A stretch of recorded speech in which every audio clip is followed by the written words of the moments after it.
أعوذ بالله من الشيطان الرجيم. بسم الله الرحمن الرحيم. الحمد لله رب العالمين، والصلاة والسلام على سيدنا محمد سيد الأولين والآخرين. أحييكم أيها الإخوة الصائمون والصائمات بتحية الإسلام. السلام عليكم ورحمة الله تعالى وبركاته. ورد عن النبي صلى الله عليه وسلم أنه كان يقول: اللهم بارك لنا في رجب وشعبان وبلغنا رمضان.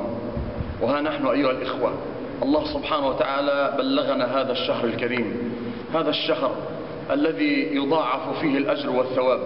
فينبغي على كل مسلم ومسلمة أن لا يضيعوا ولو لحظة واحدة من لحظات هذا الشهر المبارك.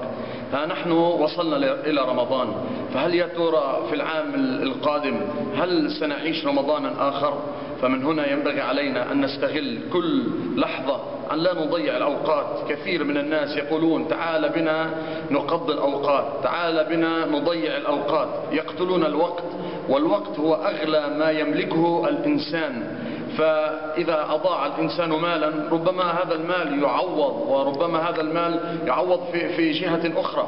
ولكن إذا ضيعنا أوقاتنا وضيعنا ليالي رمضان وضيعنا صيام شهر رمضان وضيعنا القرآن في رمضان، فما الذي سنجده بعد ذلك؟ فينبغي علينا أن نحرص على الأوقات، لأنه الإنسان إخوان هو مجموعة من السنوات ومجموعة من الأيام.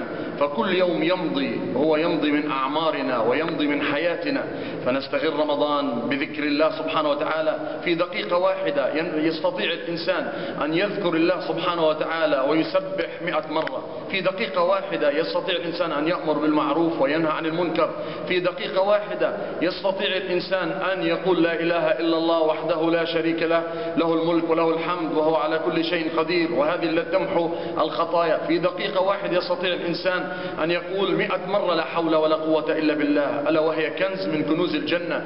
في دقيقة واحدة يستطيع الإنسان أن يقرأ المعوذات، أن يقرأ ما استطاع من القرآن الكريم. فمن هنا أيها الإخوة والأخوات، استغلوا أيام رمضان، استغلوا هذا الشهر الفضيل المبارك. فإذا ضاع هذا الشهر خسرنا أشياء كثيرة إن لم نستغله بذكر الله وبطاعة الله سبحانه وتعالى. النبي صلى الله عليه وسلم علمنا، والله سبحانه وتعالى علمنا، أنه أغلى شيء هو الوقت. فالله سبحانه وتعالى أقسم بالقرآن بالضحى، وقال: والضحى والليل إذا سجى. أقسم الله سبحانه وتعالى قال: والفجر وليال عشر. أقسم الله قال: والعصر إن الإنسان لفي خسر.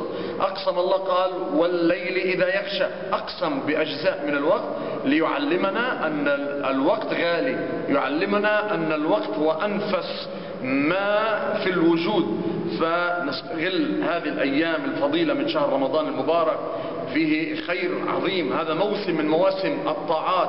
نستطيع إخواننا في هذا الشهر المبارك أن نخرج منه وقد غفر الله سبحانه وتعالى لنا جميع الذنوب وجميع المعاصي التي ارتكبناها في خلال العام. وكل ابن آدم خطاء، وخير الخطائين التوابون. وأمرنا النبي صلى الله عليه وسلم أن نكثر في هذا الشهر من ذكر الله. قال: خصلتين ترضون بهما ربكم، وخصلتين لا غناء لكم عنهما. أما الخصلتان التي ترضون بهما ربكم، قال: فهي أن تقول لا إله إلا الله وأن تستغفر الله سبحانه وتعالى. فينبغي علينا أن نكثر من قول لا إله إلا الله، وينبغي أن نكثر من قول أستغفر الله العظيم. علنا في آخر هذا الشهر نكون من الذين تعتق رقابهم إن شاء الله من النار. هذا الدعاء الذي يجب أن نكثر منه: اللهم أعتق رقابنا من النار، اللهم إنك عفو كريم تحب العفو فاعف عنا.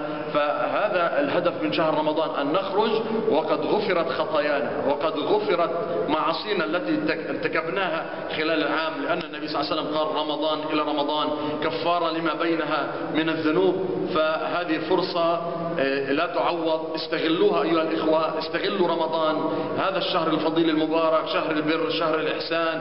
استغلوا بالصدقات، استغلوا بقراءة القرآن، بذكر الله سبحانه وتعالى، بصلة الأرحام، بفعل الخيرات التي ينبغي على كل واحد أن يفعلها إن شاء الله في شهر رمضان. ونسأل الله عز وجل أن يعيد رمضان علينا أعواما عديدة إن شاء الله، نقضيها بطاعة الله، نقضيها برضا الله سبحانه وتعالى. هذا أغلى ما نملكه أن يرضى الله عنا وأن يغفر لنا خطايانا. بارك الله فيكم، والسلام عليكم ورحمة الله تعالى وبركاته.